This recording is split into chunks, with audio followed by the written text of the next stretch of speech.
Thank you. Thank you very much for that. And actually, your last point is a great place to start, which is having an apprenticeship isn't just about getting great skills and great training. It can be the stepping stone to a fantastic career and to running some of the best businesses in the country. That's what has happened in Mercedes. That's also what's happened in Rolls-Royce. Half of the board of Rolls-Royce, one of Britain's finest engineering companies, did apprenticeships. And I think it's a really important point to start National Apprenticeship Week with. And I'm delighted to be here at Mercedes. I can't think of anywhere better to be at the start of National Apprenticeship Week, because it's absolutely vital for the future of our country that we invest in apprenticeships and we make a real success of all the schemes that we have in place. And I just want to say a few words about that before then trying to answer any questions that you've got about anything you want to ask.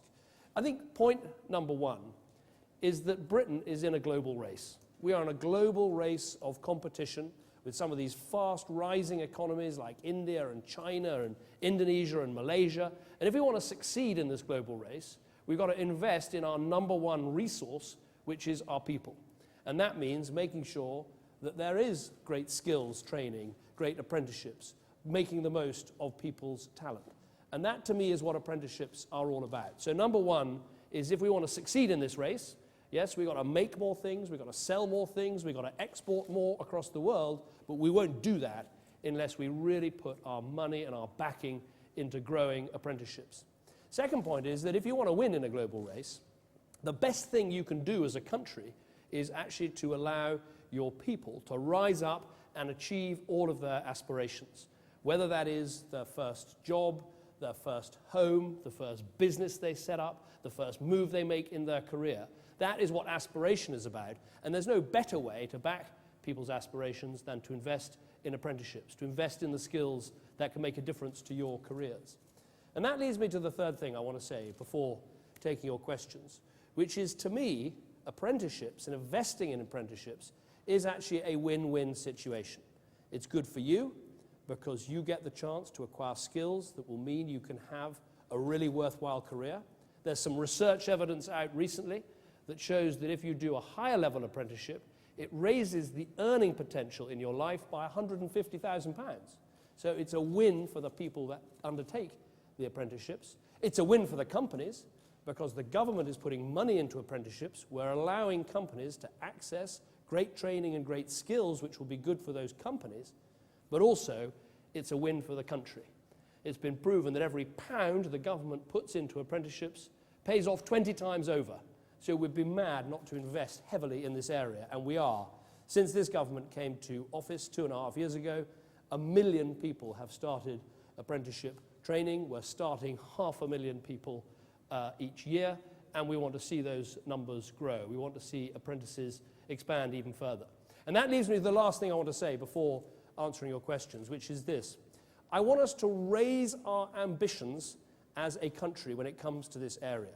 I want us to have, as a new norm, the idea that in school, everybody, everyone who can, either takes that path onto university or takes that path onto an apprenticeship. You should be doing one or the other. We shouldn't be saying that it's okay for people somehow to leave school at 16 without seeing a really clear path, either an apprenticeship to get you those great skills, that great training, that can then lead on to a degree as well, or to stay on at school and to consider a university degree. That should be the new norm in our country. That is what we should raise our sights to, raise our goal for in Britain today. So that's what I wanted to say by word of introduction, but now it's time for any questions about anything you like, and I will try to give you an answer. Who wants to go first? Silence. Sir, here go. There are microphones floating around. You may not need one, but there's one for you. As you've said, with the support that the government's now giving to encourage us growing our own apprentices in our businesses, have you given any thought to broadening that support between the businesses and other governing bodies like VOSA or the FTA? Because our apprentices get fantastic training from the manufacturer about the product, but there's other areas of their training and skill sets that they also need broadened that could come from people like the FTA and VOSA to help improve roadworthiness further than we do now? Well, we're completely open to suggestions. What we've tried to do is open up apprenticeships and say to great companies like Mercedes and others, look, if you want to become the training academy, you don't have to send people off to college. You can do it yourself. We'll give you the money. You design the apprenticeship scheme. And if you want to include work by others or information by others, then that should be allowed. Our watchwords here should be responsibility. We want to give you, the businesses, the responsibility to carry out more of these apprenticeships. But we do need to bear in mind the other R alongside responsibility, and that is rigor. We need to make sure that our apprenticeships are seen by the young people, by schools, by society as rigorous, as really good training standards. But we should be open to ideas and suggestions for how to improve them, and we should be flexible. Not every apprenticeship has to be exactly the same. What matters is the overall quality that you're getting. So who's going to win Formula One this year? Is it going to be Lewis Hamilton? What do we think? Any early money going on there? What about any questions you've got about anything you want to tell me about the nature of this apprenticeship, anything you think is particularly good about it, or anything you think particularly you'd like to change? The balance between class work and work on the vehicles, the time you spend here, the time you spend at your businesses. How do you feel about that? Another question I really want to hear people's views on is how much information you got at school. Do you feel that when you were at school you were given a really good explanation of the choices, or did you have to kind of find it for yourself? A number of you were saying to me earlier, you'd done quite, a lot of you had found information about this scheme on the internet rather than something you were pointed to at school. Anyone want to chip in on any of those? Sir? Hold on, here comes the microphone.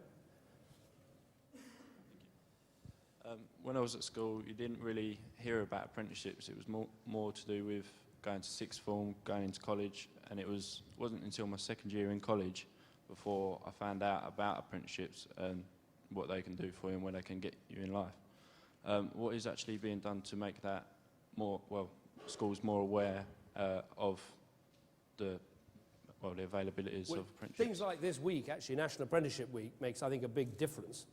And we've put a duty on schools that they do have a responsibility to help people in terms of careers advice, and we need that to be properly looked at to make sure they're doing it. But I suspect it's something more than passing a law or making a regulation. I think it's a big cultural change that we need businesses to recognize. They've got to get into our schools and talk to young people about what is available. We need teachers to think about, right, well, what are the options for young people, and not simply think about the well-trod path of A-levels and then universities. So I think it's a cultural change, and it's a cultural change that at its heart has got to have this idea that it isn't somehow better to take one path or the other path. Both can be a brilliant way of pursuing your career, and it's about what works for you.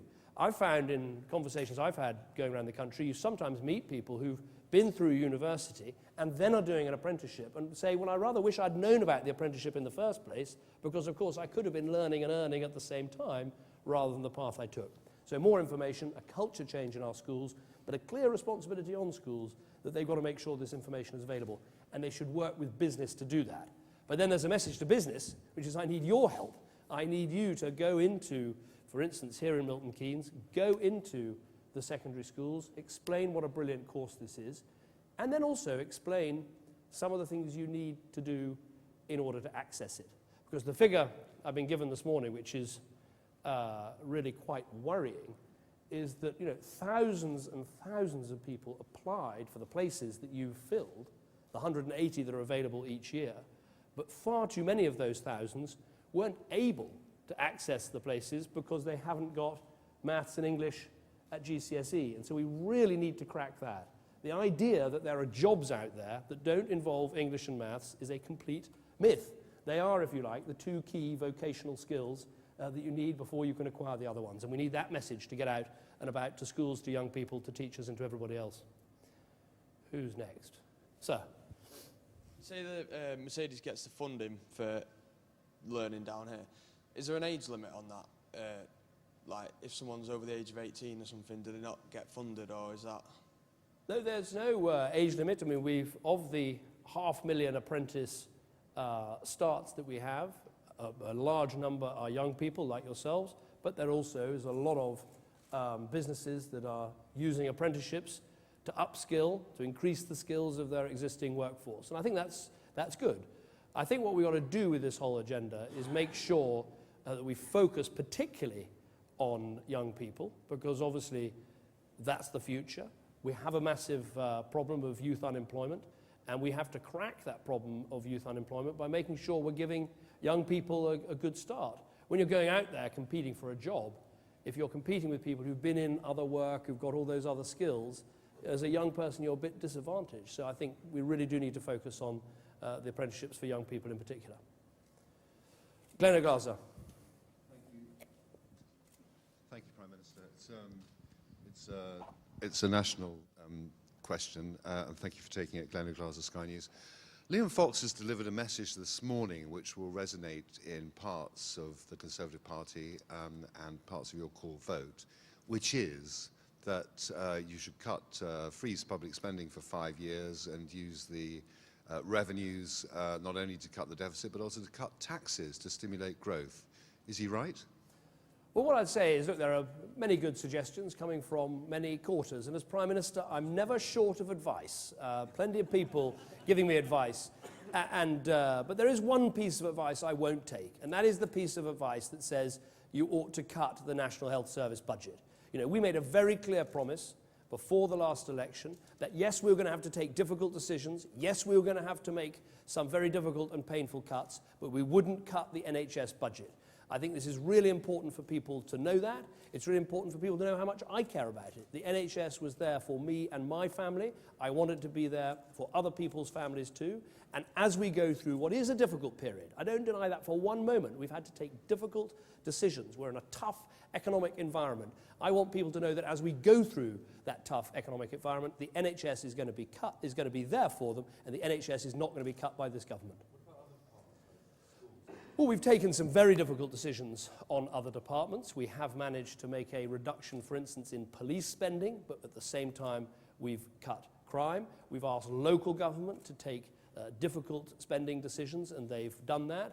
But I think when you look particularly at the NHS, you know that we've got an ageing population. You know there's massive pressures on the NHS, more expensive treatments and drugs coming through. And I just don't think it is practical or right to cut the NHS, and that is why we are investing in our NHS. And I would say that we are getting results for that investment. Waiting times are down since the election. Waiting lists and the number of people waiting for long periods of time have come down since the election. There is now a 97% reduction in mixed-sex wards. We're seeing the rates of infection in our hospitals come down. So we've got a good national health service. Yes, there are parts of it that clearly need improvement, as the mid-staffs showed, but we're seeing a good performance from large parts of our NHS and a government that believes in it and a Prime Minister who will always back it. Yes. Prime Minister Kitty Donaldson from Bloomberg News. How helpful is it in the run-up to the budget to have your cabinet colleagues questioning economic policy? And just to go back to something that Vince Cable said this morning, could you take advantage of low interest rates to borrow to fund capital investment? Well, look, first of all, it is absolutely right that we have a plan to get on top of our deficit, to deal with our problems. We've taken difficult decisions. The whole government supports that. One of the benefits of that policy is that we have low interest rates. And if we didn't have a proper and tough approach on the deficit, we wouldn't have those low interest rates. Now, obviously, low interest rates and the strength of the balance sheet of our country gives us the ability to make sure that we can have additional capital investment. Now, we've done that in lots of ways. We've offered treasury guarantees to big infrastructure schemes. No government's been able to do that before, but we are doing it. We've been able to back additional investment in housing by guaranteeing parts of people's mortgages and by having our First Buy scheme. Again, that's not something that has been properly done before. So we have the benefits of low interest rates, but we won't continue with the benefits of low interest rates unless we continually demonstrate how we're going to get on top of Britain's deficit and how we're going to stick to the plans that we've set out. Sir, hold on, here comes the microphone. You talk about the apprentices obviously helping us get jobs in the future and obviously earning money now. My cousin actually is on a 4-year course on police studies, and he's actually finding it hard to get an actual police job now. Right. And he was saying to me a couple of months ago, he says, wouldn't it be better if the police actually had an apprentice scheme to go from, as I was doing for Mercedes-Benz, and how would you help that to get from there into the apprenticeship into the police? Well, it's a very interesting idea. I mean, the police have had a different way of doing things, which is they've had you're a probationer for a period while you do your training. One of the things that has actually been recommended by the Police Negotiating Board in the work that they've done with the government is actually giving police forces the opportunity to vary the starting salary for a police officer, and saying that, you know, it has always been a relatively high starting salary. Perhaps it would make sense to have a bit more flexibility so you can take people on and train them starting at a slightly lower salary. So that's something we're taking forward, but it's up to all organisations to look at whether they want to have apprenticeship schemes. The government is also, you know, we take on apprentices in some government departments. I think the public sector needs to look at how it uses apprenticeships. This is the whole point of National Apprenticeship Week, is to say to businesses large and small, to public sector organisations, have you thought about this properly? I think the area of growth we most want to see is the small firms. I think there was an assumption, particularly a few years ago, that it was just too complicated. There was too much bureaucracy for small firms to take on apprentices. And so a big firm like Mercedes, you've got, you always had the people to do the paperwork and sort out the scheme and set up this fantastic academy here, and congratulations for that. Small firms just found it too hard. And we've simplified it. We've actually now pay a special bounty to small firms if they take on their first apprentice, having not done so before. So I think that's the biggest area for expansion. Last couple of questions. Lady back here. Thank you. What advice can you give to young people that are just leaving school? What's the best route for them to do to get into a career? I think the best advice is to look at all the options and think very carefully earlier on before you start making your choices. I think, you know, I've been chatting to a number of people here this morning. Some said they got good advice at school. Others said actually they were lucky, they just found information on a website. I think the most important thing is to look at your options, look at what is available, understand the different paths. I think in too many schools, the academic path is absolutely known. You do your GCSEs, you do your A-levels, you fill in the UCAS, you go to university. That pathway has been laid out very clearly for people. The apprenticeship path hasn't been laid out clearly enough.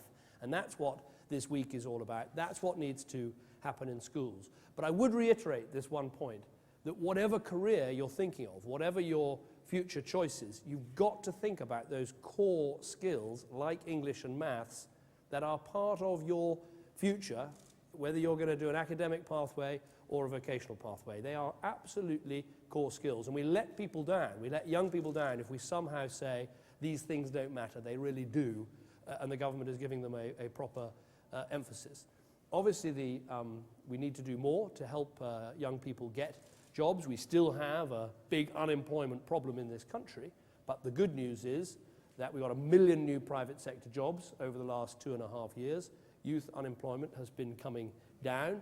So while the economy has been struggling to recover, we have actually been expanding the number of people employed, the number of jobs. Now we need to do more of that, and particularly we need to help young people, because as I've said, I think they can be disadvantaged as they come into the job market, and the apprenticeship schemes can help young people because they clearly give you the skills and the training, and they make it very worthwhile for companies to take you on. Last couple, sir. For young people, actually having and running a car is getting very, very expensive, and I just wondered, is there anything that's actually going to be doing to help us with that? Well, although I'm the first Lord of the Treasury and the Chancellor is the second Lord of the Treasury, I have to let him give that budget, so I can't give anything away. But I totally understand the fact that for people running a car, and many people have to run a car, it's not a choice. For many people, particularly if you live in rural areas, you have to have a car in order to deal with work and life and everything else. We inherited a situation where there were all these increases in fuel tax baked into the budgets every single year. And we've been diffusing and postponing and abolishing these increases, and we have even cut fuel duty on occasion so that it is 10 pence per litre cheaper than it would have been if we'd stuck to my predecessor's plans. But I understand that people still look at the price of petrol and diesel, they look at the cost of running even a pretty inexpensive family car, and it's still a very big amount out of their pay. And so we've got to do everything we can to help people to get on, to help people get work, to help people live their lives, and I recognise the cost of fuel is a major issue for people. Sir? Like you said, there's a lot of people losing out on apprenticeships. A few of my friends have missed out. Is there any plans to give them a trial week or whatever to know what they're doing? Yeah, very good question. There are two things we want to do here. One is there are those people who would really benefit from an apprenticeship, but they haven't quite got the work aptitudes, to put it politely, in place, and they need a bit of help with that. And that's where these new traineeships are coming in, and Matt Hancock, the Skills Minister, is here.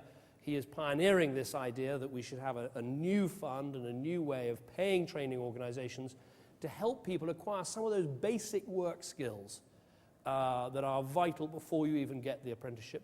I think that will help. There'll be lots of people who will benefit from those. The other thing is saying that even if, and the government's made this decision, but we've now got to make sure it happens in practice, even as you leave school and go into an apprenticeship, you've got to keep up the work on English and maths, even if you don't have those qualifications. So I think those two things will help a great deal.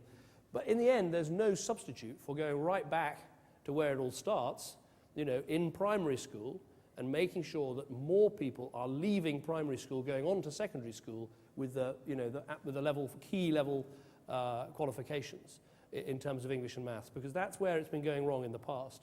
People not getting that at primary, going into secondary school, getting switched off the curriculum because they're not able to read and write properly, and then it's, for too many people, it's been downhill from then on. So there's some remedial things you can do, like these traineeships, but you've got to get it right in primary school as well. Fine, last question. Tamara Cohen from the Daily Mail. Prime Minister Nick Clegg said yesterday that the Conservative Party was veering to the right, like a broken shopping trolley. Just wondered what your response was to his comments. Nick Clegg and I do many things together, but supermarket shopping is not yet one of them. I'm happy to report. I find with my own shopping trolley, once I put my daughter in there, it steers a pretty straight path, and that's exactly what I'll be doing as Prime Minister and leader of this coalition government. Can I thank you all very much indeed? Can I thank Mercedes for hosting us, and can I congratulate you on the amazing quality of this Apprentice Academy? I think it's a great example of what businesses can do to help us with this skills agenda. It's good for you, it's good for the country, and it's very good for these young people who've beat all the competition to take the places here and to make sure that they have great skills for the future. So thank you very much indeed. Thank you.